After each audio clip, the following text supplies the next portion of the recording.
September 25th, 1066.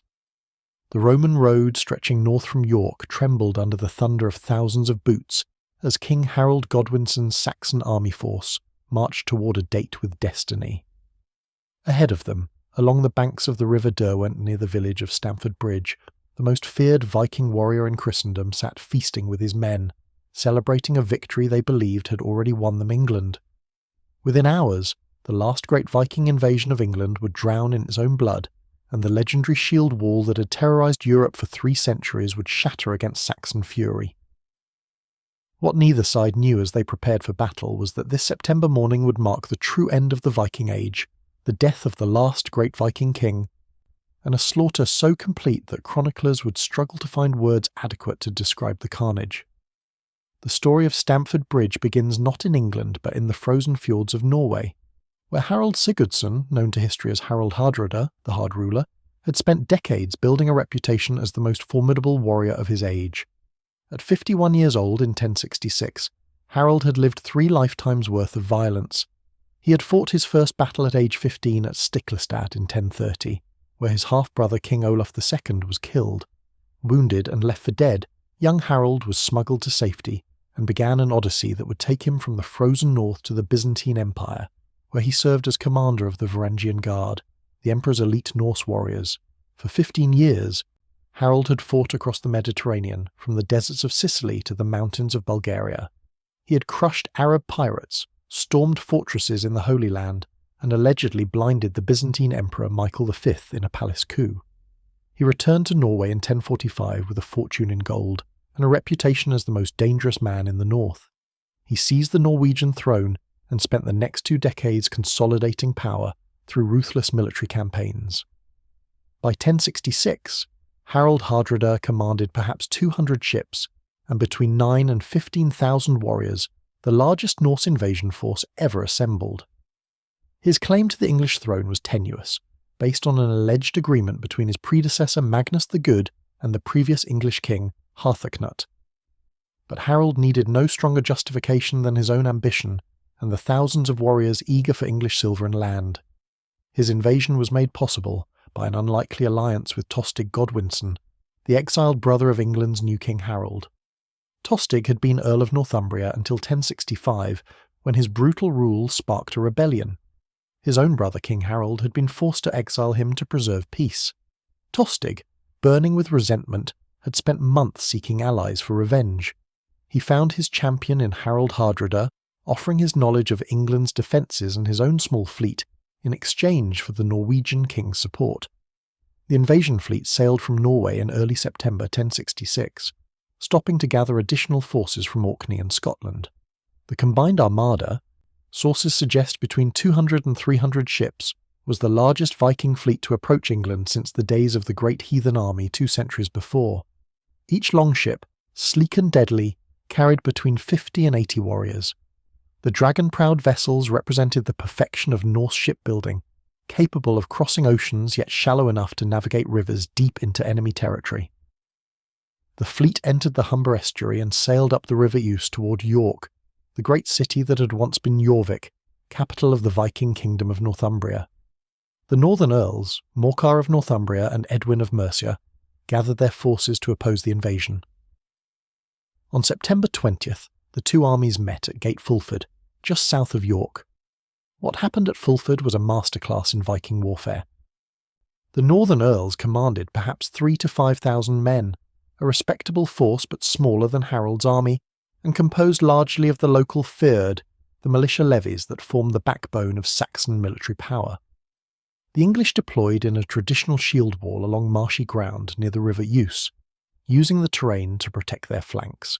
Harald Hardrada, veteran of hundreds of battles from Russia to the Mediterranean, was not impressed. He deployed his own forces in the classic Norse formation, a deep shield wall with his best warriors, the housecarls and berserkers, concentrated in the centre. These were professional warriors who had trained together for years, many of them veterans of Harold's campaigns in Scandinavia and the East. They wore mail hauberks, conical helmets with nose guards, and carried round shields painted in bright colours. Their primary weapons were long-handled axes, spears and swords, all forged with techniques passed down through generations. The battle began with the traditional arrow exchange, thousands of missiles arcing across the field. Then came the decisive moment as Harald ordered his centre forward.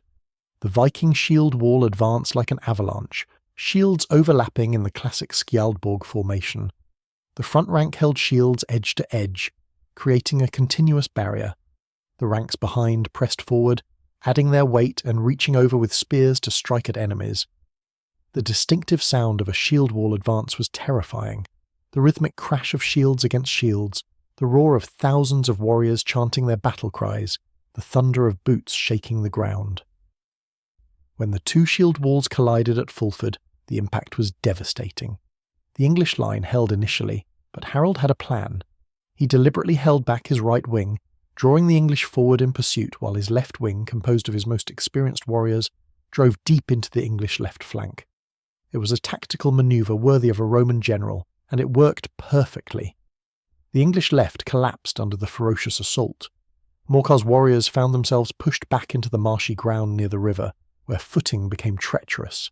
Men slipped and fell, unable to maintain formation. Once a shield wall broke, it became a massacre. Vikings poured through the gaps, their axes and swords rising and falling in methodical butchery. The English casualties were catastrophic, possibly thousands killed with many more drowning in the marshes and river as they fled. Earl Morcar and Edwin escaped with their lives, but their army was destroyed. York, the great northern city, opened its gates to Harold Hardrada. The Viking king had won a crushing victory and stood ready to claim all of England. He negotiated terms with York, taking hostages to ensure compliance, and withdrew his army to Stamford Bridge, about 7 miles east of the city, to await additional hostages from the surrounding countryside. This decision to camp at Stamford Bridge would prove fatal. Harold believed he had won. The northern earls were defeated, York was secured, and King Harold Godwinson was far to the south, dealing with the threat of William of Normandy's expected invasion. The Norwegian king could not have known that Harold had been waiting on the south coast for months. His army assembled to face the Norman threat. When news of the northern invasion reached Harold on September 19th, probably at London, he made a decision that would change English history. Rather than wait or move cautiously north, Harold Godwinson gathered every available warrior and marched. The speed of his movement remains astonishing even today. His army covered approximately 185 miles in just 4 days, averaging over 45 miles per day. This was not a small mobile force, but an army of thousands, including his elite housecarls, heavily armoured professional warriors who formed the core of any Saxon battle line. Medieval armies typically marched 10 to 15 miles per day. Harold's force moved at 3 times that pace, down the old Roman road of Ermine Street through the Midlands, stopping only briefly for rest. The logistics alone were remarkable. Thousands of men and horses required food and water, armour and weapons needed maintenance. Yet somehow Harold kept them moving, driven by the desperate need to catch the Vikings before they could consolidate their conquest. The Saxon king understood that allowing Harold Hardrada to establish control over Northumbria would be catastrophic. He had to strike immediately while the Vikings were still celebrating their victory at Fulford. Harold's intelligence network had provided good information about the Viking position at Stamford Bridge. The location made strategic sense for Harold Hardrada. The bridge crossed the River Derwent at a point where the river was perhaps 40 to 60 feet wide, fordable in places but still a significant obstacle. The position allowed Harold to control movement in the region, while staying close enough to York to enforce his authority. What made it vulnerable was that Harold had divided his forces. Approximately 1/3 of his army, perhaps 3,000 to 5,000 men, remained with the ships at recall, about 10 miles south on the River Ouse. The men at Stamford Bridge, possibly 7,000 to 10,000 warriors, represented Harold's best troops, but they were separated from their naval support and, crucially, many had left their armour behind.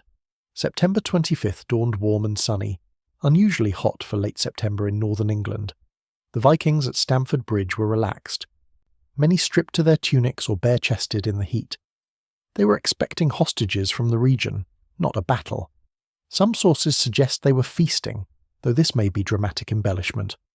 What is certain is that they were not prepared for combat when Saxon scouts appeared on the horizon.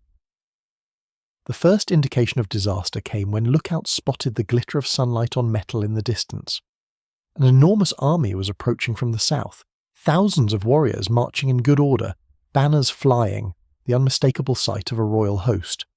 For a moment some Vikings apparently hoped this might be reinforcements, Northumbrian lords coming to submit with their hostages. Then they saw the banner, King Harold's personal standard of the fighting man, and they knew the truth. The King of England had arrived with his army, and the Vikings were caught utterly unprepared. Harald Hardrada's response showed why he had survived so many battles. He immediately sent riders racing back to Harald to summon the rest of his army, a 10-mile ride that would take at least an hour each way, meaning reinforcements could not arrive for hours. Then he deployed his available forces in the best defensive position available. The Vikings fell back across the bridge to the eastern bank of the River Derwent, using the river as a defensive obstacle. The bridge itself was probably wooden, perhaps 20 feet wide, easily defended by determined warriors. While most of his army formed up on the eastern bank, Harold left a small force to hold the bridge itself for as long as possible, buying time for his men to don armour and form proper battle lines. The Saxon army arrived to find the bridge defended and the main Viking force deploying on the far bank. Harold Godwinson had achieved complete tactical surprise, catching his enemies dispersed and unprepared, but he still faced a formidable challenge. Even without their armour, these were Harald Hardrada's veterans, warriors who had carved through the English shield wall at Fulford just 5 days before. They were forming their own shield wall on the eastern bank, a defensive formation that had been the foundation of a Norse military success for centuries. Before the battle began, there occurred one of those moments that may be legend or may be truth, but which perfectly captures the tension of that September morning. The Anglo-Saxon Chronicle and later sources record that King Harold rode forward to the bridge and offered terms. He called out asking to speak with his brother Tostig. When Tostig came forward, Harold offered him peace, restoration of his earldom of Northumbria, and 1/3 of the kingdom if he would abandon the Norwegians and return to his allegiance. Tostig, perhaps tempted, asked what King Harold would offer to Harald Hardrada. Harold's response has echoed through history. 7 feet of English ground, or as much more as he needs, since he's taller than most men. It was both a death threat and recognition of Harold's reputation. The hard ruler was indeed tall by medieval standards. Tostig rejected the offer, and the battle was joined. The initial Saxon assault focused on the bridge itself. Here occurred what may be the most famous single combat of the battle, though like much of Stamford Bridge, we cannot be certain of all details.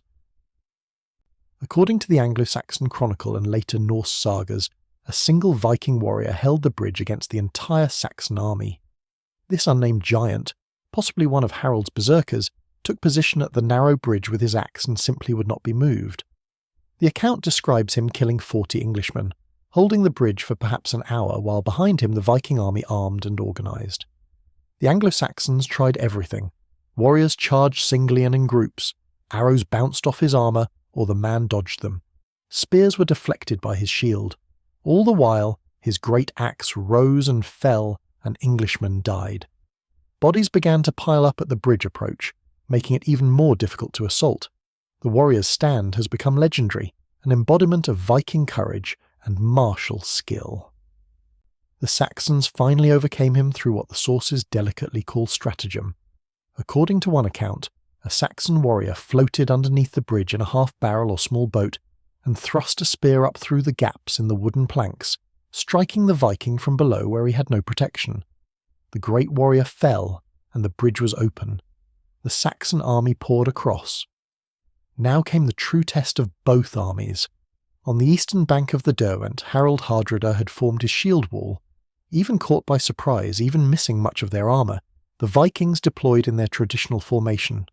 The shield wall or skjaldborg was more than just a defensive tactic. It was a complete tactical system that had evolved over centuries of Norse warfare. The formation typically consisted of multiple ranks, anywhere from 4 to 8 men deep depending on the size of the force. The front rank warriors stood shield to shield, each man's shield overlapping with his neighbour's to create a continuous barrier. The round shields, typically 3 feet in diameter, were made of lime wood planks covered with leather, with an iron boss in the centre to protect the hand grip. A properly formed shield wall presented an almost impenetrable barrier to frontal assault. Behind the front rank, subsequent ranks added their weight, pushing forward to prevent the front line from being driven back. Warriors in the rear ranks could use spears to thrust over or around the shields of the men in front, creating multiple layers of threat. The formation also provided psychological support. In the terror and chaos of medieval battle, knowing your comrades were literally pressed against you on both sides and behind gave men the courage to stand against charges that would scatter individuals. The Viking shield wall at Stamford Bridge was commanded by Harald Hardrada himself, a man who had fought in shield walls from Norway to Jerusalem. His best warriors, the housecarls who formed his personal retinue, took position in the centre where the fighting would be hardest. These were men equipped with long-handled Danish axes, fearsome weapons that could split shields and helms, and two-handed swords capable of cutting through mail. Despite lacking some of their armour, they were still professional warriors at the peak of their training. King Harold Godwinson deployed his own forces in the traditional Saxon battle line, itself a form of shield wall. The Saxon Fyrd and Harold's elite housecarls formed a deep formation, heavily armoured warriors in the front ranks. The Saxon housecarls were, if anything, more heavily equipped than their Viking counterparts, wearing knee-length mail hauberks, conical helmets with nose guards and sometimes face masks, and carrying their own great axes along with swords and spears.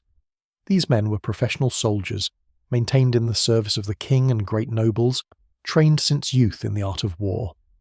The Saxon battle line also featured a crucial advantage.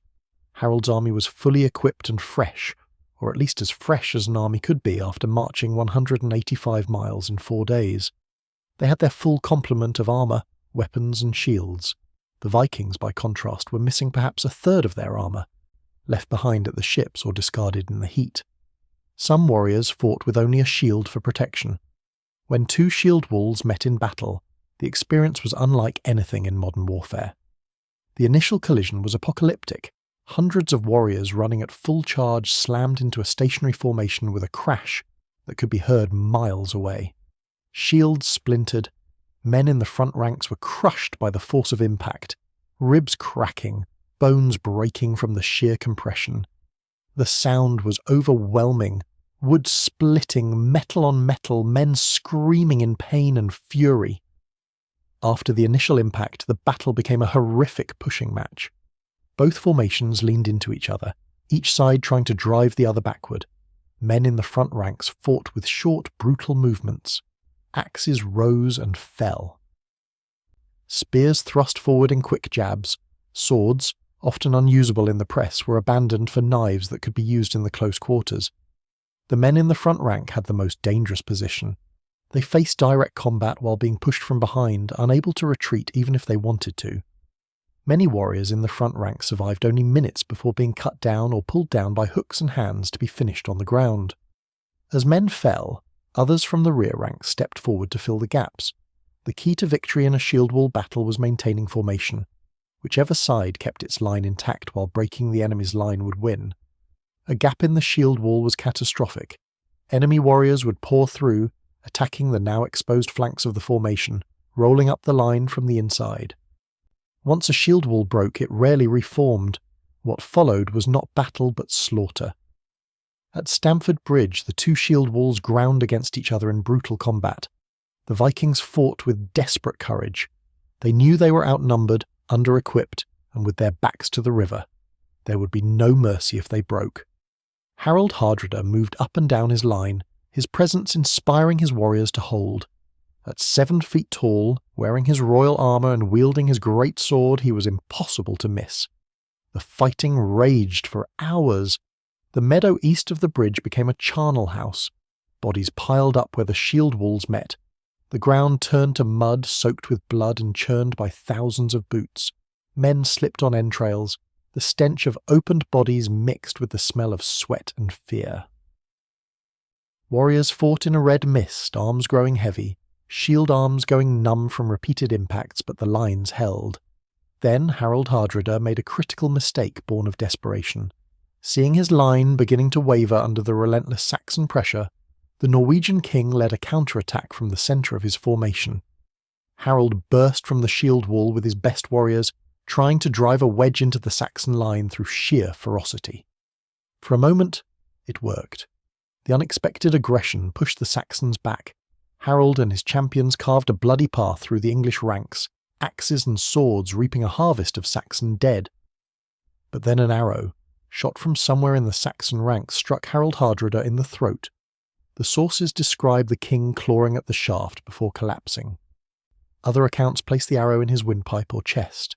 What matters is that the last great Viking king fell in the press of battle, his grand adventure in England ending in a muddy field after just 5 days. The death of Harald Hardrada should have broken the Viking army.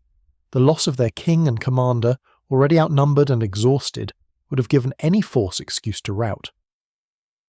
But something remarkable happened. Stamford Godwinson, the exiled English earl fighting alongside the Norwegians, took command. He rallied the surviving Vikings and they reformed their shield wall, determined to sell their lives as expensively as possible. King Harold, seeing the Vikings reform, allegedly offered mercy one final time. He sent messengers under truce to offer quarter to the survivors. They could have their lives if they would surrender and swear never to attack England again. The Vikings refused. They had come too far, lost too much, and Norse warrior culture placed enormous value on dying well in battle. To flee or surrender would be eternal shame. They would stand and fight until the end, the battle renewed with even greater ferocity. The Vikings fought now without hope of victory, simply to die well and take as many Saxons with them as possible. In the afternoon, the reinforcements from Rickel finally arrived. Eystein Orr, Harold's lieutenant who had been left with the ships, led perhaps 3,000 to 5,000 fresh warriors at a run across the 7 miles from the coast. These men arrived exhausted from their sprint in full armour on a hot day, but they were equipped and ready to fight. Their arrival briefly renewed Viking hopes. Eystein led his men directly into the battle, forming what the sagas called Orr's Storm, a desperate final assault on the Saxon lines. The newly arrived Vikings hit the English shield wall with the fury of men who knew they were already doomed but might yet save their comrades. For a brief time, the battle hung in the balance, but the reinforcements were too few, too late, and too exhausted. They had run 7 miles in armour in afternoon heat. Many were barely able to lift their weapons. The Saxon forces, while also exhausted from hours of fighting, had been rotating their ranks, allowing warriors to rest while fresh men took the front line. The Vikings had no such luxury. Slowly, inevitably, the Viking shield wall began to disintegrate. First small gaps appeared as warriors fell and could not be replaced. Then sections began to fall back, men retreating step by step toward the river. Once the shield wall lost its cohesion, the end came quickly. The Saxons pushed forward, their formation still intact, rolling over the scattered Viking resistance. What followed was carnage. Vikings who tried to flee toward the river were cut down from behind. Some attempted to swim the Derwent in their armour and drowned. Others made final stands in small groups, surrounded and overwhelmed. The meadow east of Stamford Bridge became a killing field. The battle raged until dusk. By the time darkness finally ended the slaughter, the Viking army had been effectively annihilated. Of the perhaps 15,000 warriors who had invaded England with Harald Hardrada, fewer than 1/10 survived to reach the ships at Rickel. The casualties were so severe that the survivors needed only 24 ships to carry them home, out of the 300 vessels that had brought them to England. The meadow was carpeted with the dead. Later, chroniclers claimed the bones of the fallen were still visible decades later, though this may be exaggeration. What is certain is that the slaughter was unprecedented. Entire ship crews had been wiped out. Noble houses throughout Norway and Orkney lost their heirs and champions. The Norwegian kingdom would take generations to recover from the loss of so many warriors. Among the dead were Harald Hardrada himself, killed in his 51st year after a lifetime of warfare. Stamford Godwinson, who had betrayed his own brother and nation for revenge, found his death in the shield wall, cut down in the final slaughter. Eystein Orr, who had led the doomed relief force, died with his men. Dozens of Norwegian jarls and nobles, men whose names filled the sagas, perished in a single afternoon. King Harold Godwinson had achieved one of the most complete victories in medieval warfare. He had marched his army 185 miles in 4 days, surprised a larger enemy force, and destroyed it utterly. The victory secured his northern border and eliminated the Viking threat to England. It should have been his finest hour, the achievement that secured his reign and his reputation. Instead, Stamford Bridge would prove to be Harold's doom. Even as the Saxon warriors walked among the dead in the fading light of September 25th, stripping armour and weapons from the corpses, William of Normandy's invasion fleet was landing on the southern coast at Pevensey. Harold received word of the Norman landing on September 27th, just 2 days after his victory. The king faced an impossible situation. His army was exhausted from the forced march north and the brutal battle at Stamford Bridge. They had taken casualties that needed time to heal. The northern levies, men from the local fyrd who had fought at Fulford and then joined Harold's army, were depleted and demoralised. But William of Normandy was pillaging the English south coast, burning Harold's own estates and threatening London itself. Harold could not wait. Once again, he gathered his forces and marched, this time south at even greater speed. The exhausted army that had fought at Stamford Bridge was given just days to rest before being ordered on another 200-mile forced march to face an entirely fresh enemy. The Battle of Hastings, fought on October 14th, just 19 days after Stamford Bridge, would see Harold's exhausted army finally break under Norman cavalry and archery. Harold himself would die on the battlefield, struck in the eye by an arrow according to tradition, and William would seize the English crown. For centuries, historians have debated whether Stamford Bridge cost Harold the victory at Hastings. Had the Vikings not invaded, Harold's army would have been fresh when William landed. Many of his best warriors died at Stamford Bridge, never making it to Hastings. The brutal forced marches, over 385 miles of marching and 2 major battles in 3 weeks, had physically destroyed the Saxon army even though they had won at Stamford Bridge. But the significance of Stamford Bridge extends far beyond its impact on Harold Godwinson's fate. The battle marked the end of the Viking Age, the final chapter in 3 centuries of Norse expansion across Europe. Never again would a Viking army of such size invade England. Never again would Norse kings seriously threaten to conquer Saxon kingdoms. The age of the great raids, the great heathen army, the Danish conquests, all of it ended in the blood-soaked meadow at Stamford Bridge. The Viking shield wall, that formation which had terrorised Europe from Ireland to Constantinople, had met its match. The tactics that had served Norse warriors for centuries, the emphasis on individual courage and ferocious assault, had been overcome by Saxon discipline and the grim mathematics of attrition warfare. Harold Godwinson's housecarls had proven themselves equal or superior to Harald Hardrada's veterans. The battle also demonstrated the changing nature of warfare in the 11th century. Success no longer belonged solely to tactical genius or individual courage, but to logistics, intelligence, and the ability to mobilise and move large forces rapidly. Harold's achievement in marching his army from London to York in 4 days, fighting and winning a major battle, then marching back south to fight again, represented a level of military organisation that would have been impossible a century earlier. For the Vikings themselves, Stamford Bridge became a saga of tragic heroism.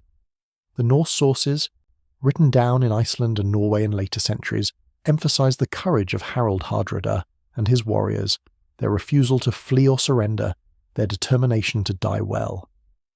The story of the lone warrior holding the bridge became legendary, an embodiment of Viking martial values. But beneath the heroic narrative lay the grim reality. An entire generation of Norwegian warriors had been destroyed.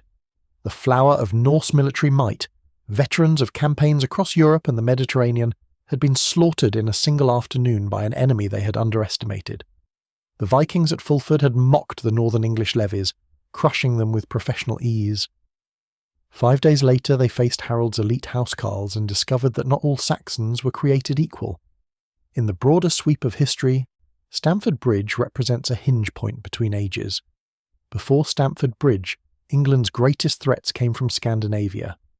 Viking raids and invasions had shaped English history for 3 centuries, from the first raids on Lindisfarne in 793 through the Danish conquest and rule under Nut the Great earlier in the 11th century. After Stamford Bridge, England's fate would be decided by continental powers, first the Normans, then French and European conflicts. The Viking Age was over, replaced by feudal warfare and the complex politics of continental Europe. For King Harold Godwinson, Stamford Bridge was both his greatest triumph and, indirectly, his destruction.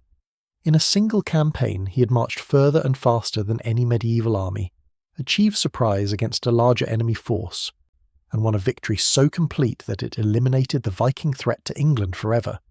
Then, having accomplished what should have secured his crown and his place in history, he was forced immediately into another campaign that would end in his death and the conquest of his kingdom. The cruel irony is that Harold's very success at Stamford Bridge made his defeat at Hastings more likely. Had he lost to Harold Hardrada, he would have died a king defending his realm. Having won at Stamford Bridge, he marched to Hastings with an exhausted army and died anyway, and his victory in the north was overshadowed by his defeat in the south. The tactics displayed at Stamford Bridge, particularly the use of the shield wall by both sides, would continue to influence warfare for decades. The Normans themselves used shield wall formations, though they combined them with cavalry and archery in ways neither Vikings nor Saxons had fully developed. The great axes wielded by both Viking and Saxon housecarls remained fearsome weapons, capable of splitting shields and cleaving through armour.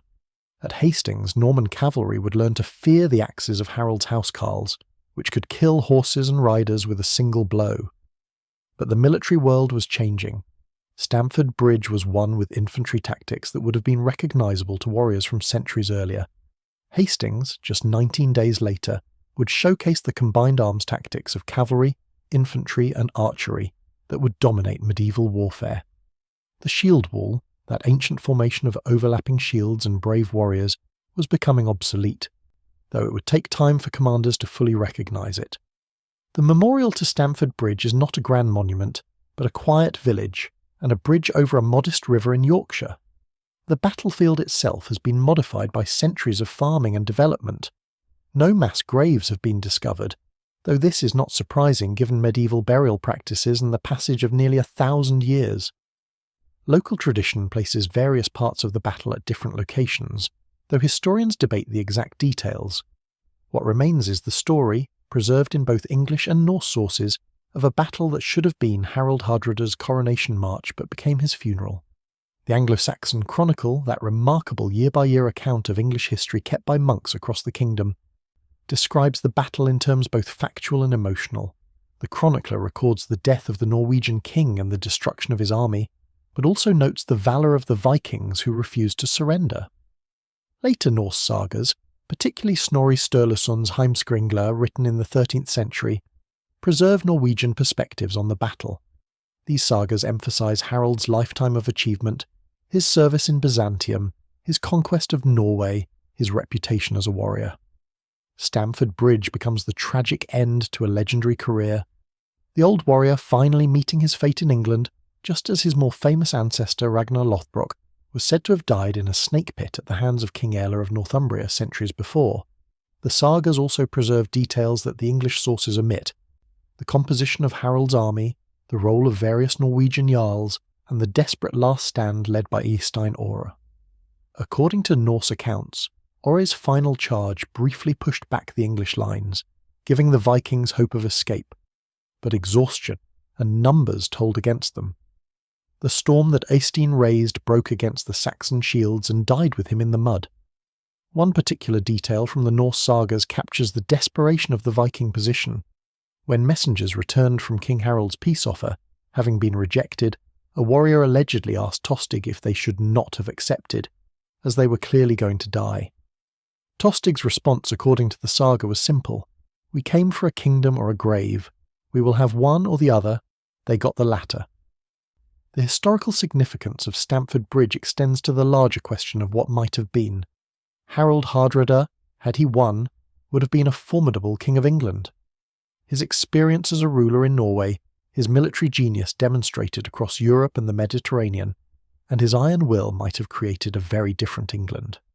Instead of Norman feudalism, England might have become part of a renewed Scandinavian empire, culturally and politically aligned with the North rather than continental Europe. But such speculation is pointless. Harold died with an arrow in his throat, his army was destroyed, and the Viking Age ended in the meadows of Yorkshire. 3 weeks later, the Normans would win at Hastings, and England's future would be decided by French-speaking nobles rather than Norse jarls. The impact on Scandinavia was profound. Norway, already a relatively poor kingdom compared to Denmark or Sweden, had lost much of its military elite.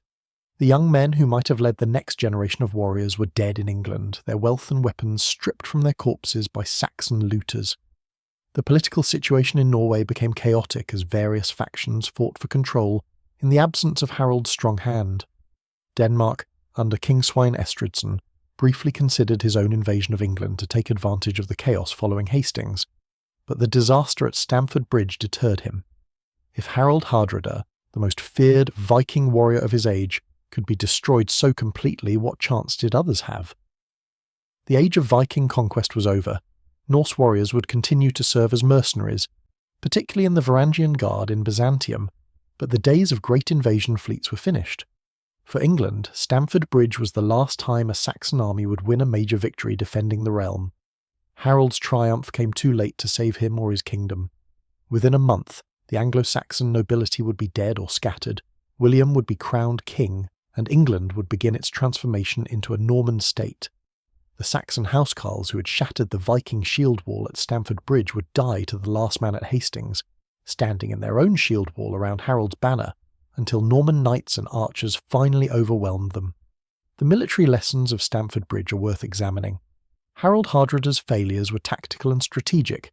Strategically, he divided his force, leaving a third of his army at the ships while campaigning with the remainder. This made sense for controlling territory, but left him vulnerable if attacked by a superior force, which is exactly what happened. Tactically, he allowed his army to be caught unprepared, without armour, by an enemy he should have known was marching north. Intelligence failure contributed to his defeat as much as Saxon martial prowess. King Harold Godwinson's success stemmed from speed, surprise, and superior intelligence. His 4-day forced march from London to York was a logistical marvel that delivered his army onto the battlefield before the Vikings could prepare. His intelligence network gave him accurate information about Viking dispositions, and his army, particularly his elite housecarls, were simply better trained and equipped than the Vikings they faced. The shield wall tactics used by both sides demonstrated both the strengths and limitations of the formation. A well-formed shield wall was nearly impregnable to frontal assault, as the Vikings proved at Fulford and the early stages of Stamford Bridge. But the formation required discipline, training, and mutual trust. Once broken, it could not easily be reformed, and the slaughter that followed a broken shield wall was terrible. Modern historians have debated the details of Stamford Bridge for decades. The exact numbers involved are uncertain. Norse sagas tend to inflate figures for dramatic effect, while English sources may undercount to make Harold's victory seem more impressive. Most scholars estimate Harold's force at Stamford Bridge at 7,000 to 10,000, with another 3,000 to 5,000 at the ships. Harold's army was probably similar in size, perhaps slightly larger, giving him numerical advantage in addition to surprise and better equipment. The casualty figures are equally uncertain. The traditional account that only 24 ships were needed to carry survivors home from a fleet of 300 suggests casualties of over 90%, which seems impossibly high. More realistic estimates suggest the Vikings lost perhaps 70 to 80% of their force, still a catastrophic defeat, but not quite total annihilation. Even these lower estimates make Stamford Bridge one of the bloodiest battles of the medieval period in terms of casualty percentage. The exact location of the battle has also been debated. The traditional site is the meadows east of Stamford Bridge village, where the old Roman road crossed the River Derwent. Some historians have suggested alternative locations nearby, but the traditional site fits the available evidence reasonably well. The river provided a natural defensive obstacle, the bridge was the obvious crossing point, and the meadows offered space for thousands of warriors to deploy. Archaeological evidence from Stamford Bridge is limited. No mass graves have been discovered, though this is not surprising. Medieval burial practices often involved clearing battlefields quickly, with mass graves dug and filled without markers. After 1,000 years of farming and development, finding such graves would be extremely difficult. A few artifacts, including Viking Age weapons and armour pieces, have been found in the area over the centuries, but nothing that definitively proves the battle location. The legacy of Stamford Bridge lives on in multiple ways. For military historians, it represents a classic example of the importance of intelligence, logistics, and surprise in warfare. Harald Hardrada's defeat despite his superior generalship and veteran warriors demonstrated that tactical genius could not overcome strategic failure. For students of medieval warfare, The battle showcases shield wall tactics at their peak, both the strength of the formation and its vulnerabilities. The description of the lone Viking holding the bridge, whether historically accurate or legendary embellishment, has become one of the iconic images of Viking warfare, the individual warrior standing against impossible odds, selling his life to buy time for his comrades. In popular culture, Stamford Bridge occupies an odd position. It is overshadowed by Hastings, which occurred just weeks later, and which had more obvious historical consequences in the Norman conquest. But for those interested in Viking history, Stamford Bridge represents the last great hurrah, the final time Viking warriors fought in shield walls for control of England. The battle appears in historical novels, video games and documentaries about the Viking Age, usually presented as a tragic but heroic defeat. The Vikings who fight at Stamford Bridge in these retellings are brave, skilled and doomed, betrayed by fate and circumstance rather than lack of courage. There is truth in this portrayal, but it misses the larger point. The Vikings lost at Stamford Bridge because they were outgeneraled, outmarched, and ultimately outfought by a superior force. Their courage was real, but courage alone could not overcome bad strategy, poor intelligence, and exhaustion. For the village of Stamford Bridge itself, the battle is a source of identity and tourism. The modern village, much larger than the medieval settlement, maintains the connection to its past. A memorial stone marks the traditional battle site. The bridge, rebuilt many times over the centuries, still crosses the Derwent. Tourists come to walk the fields where Harold's housecarls and Harold's berserkers fought their final battle. The story of Stamford Bridge reminds us that history turns on moments of individual decision and chance. Had Harald Hardrada kept his army together and properly scouted for threats, he might have detected Harold's approach and prepared his defences. Had Harold moved more slowly or cautiously, the Vikings would have had time to summon reinforcements and don their armour. Had the weather been different, the campaign timing might have changed, altering everything. But Harold divided his forces, Harold marched with incredible speed, and on September 25, 1066, the Saxon army arrived to find Vikings unprepared. What followed was inevitable once Harold's forces crossed the bridge. A prepared, equipped, and slightly superior force methodically destroyed an unprepared, under-equipped enemy. The Viking shield wall, which had held at Fulford just 5 days earlier, shattered at Stamford Bridge because the men forming it were exhausted, lacking armour, and facing an enemy that was their equal in courage and superior in every other respect. The battle lasted for hours because Vikings did not flee easily. Their culture placed enormous value on dying well, on standing with your comrades even when defeat was certain. This courage, admirable in itself, translated into higher casualties as men who might have fled and survived instead stood and died. For the Saxons, Stamford Bridge should have been celebrated for generations as the victory that ended the Viking threat. Instead, Hastings came too soon afterward. The Norman conquest overshadowed everything, and Stamford Bridge became a footnote, a battle Harold won on his way to losing his kingdom. History, as written by the victors, emphasises Hastings where William triumphed, not Stamford Bridge where Harold prevailed. Yet Stamford Bridge deserves remembrance on its own terms. It was one of the largest battles fought on English soil in the medieval period. It marked the end of the Viking Age of conquest. It demonstrated the highest level of 11th century military competence on both sides, brilliant generalship by Harold Godwinson, desperate courage by Harald Hardrada and his men, and it showcased the shield wall in its final glory, that ancient infantry formation that had dominated northern European warfare for centuries. When the sun set on September 25, 1066, the meadow east of Stamford Bridge was carpeted with the dead. The river Derwent, it is said, ran red with blood. The surviving Vikings, perhaps 1,000 men out of the 10,000, who had stood in the shield wall that morning, stumbled back to their ships at Harald, carrying what wounded they could, leaving their dead where they fell. King Harold's army, victorious but exhausted, began the grim work of stripping the dead and caring for their own wounded. Somewhere in that field lay Harald Hardrada, last of the great Viking kings, his throat pierced by a Saxon arrow, his dream of English conquest dying with him. Beside him lay Tostig Godwinson, the English earl who had betrayed his brother and his kingdom for revenge and power, finding only death in the end. All around them lay the flower of Norwegian nobility, jarls and champions whose names filled the sagas, now just corpses to be looted and buried in mass graves. The shield wall had shattered, and with it, the Viking Age came to an end. 3 centuries of Norse expansion, from the first raid on Lindisfarne in 793 to Harald Hardrada's invasion in 1066, finished in the mud of Yorkshire. The longships would return to Scandinavia, but they would never again carry armies large enough to conquer kingdoms. The age of Ragnar Lothbrok, of Ivar the Boneless, of Knut the Great, was over. For 19 days, Harold Godwinson was the victorious hero king, the man who had saved England from the Vikings. Then came Hastings, and Harold's brief glory ended with a Norman arrow in his eye and a new age beginning. But for those 19 days, for one brilliant September morning in 1066, the Saxon king had achieved the impossible. He had marched an army further and faster than anyone thought possible. He had surprised and destroyed the most feared warrior in Christendom. He had shattered the Viking shield wall and ended 3 centuries of Norse terror.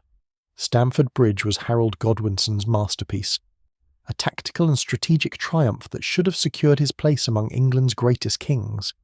Instead, it became a prologue to tragedy, the victory that came too soon before the defeat that followed too quickly. The thunder of shield walls meeting, the roar of dying warriors, the screams of the wounded, all of it faded into history, overshadowed by Hastings and the Norman conquest that followed. Yet the story endures, passed down through chronicles and sagas, of the day when Saxon housecarls met Viking berserkers in the meadows of Yorkshire and the ancient shield wall. That formation which had dominated northern warfare for so long finally met its match and shattered, taking the Viking Age down with it into the blood-soaked earth of England.